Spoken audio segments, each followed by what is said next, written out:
Good day everyone, my name is Rex Magdaluyo from Bachelor of Science in Electrical Engineering 1A.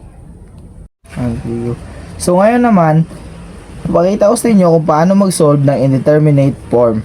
Ang problem natin dito ay ang x squared minus 25 over x minus 5 with the limit of x approaches to 5.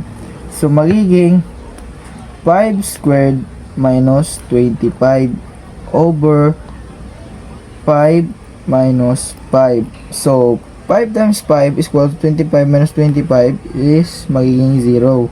5 minus 5 is 0. Since parehas silang 0, hindi siya magiging indeterminate. So ipa-factor na lang natin ang numerator.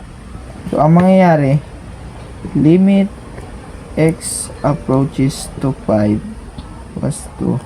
Ang factor ng ating numerator ay x plus